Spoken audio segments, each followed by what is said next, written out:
Hey guys, in this video, I'm going to show you how to fix VRChat Error Code 101 Invalid Ticket. So first of all, you need to open up this webpage on your web browser and check VRChat server status.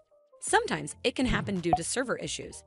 In case you find a temporary outage, wait for some time and try again later.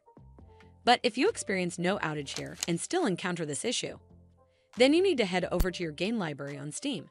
And then from here, you need to right-click on VRChat and select Properties option from the menu. In the Properties tab, select Local Files.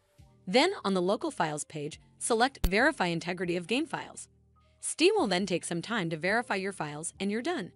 Well, that's how you fix VRChat Error Code 101 Invalid Ticket. I hope you found this video helpful. And if you did, make sure you give it a thumbs up to see more videos like this. And don't forget to hit that subscribe button. We'll see you in the next one.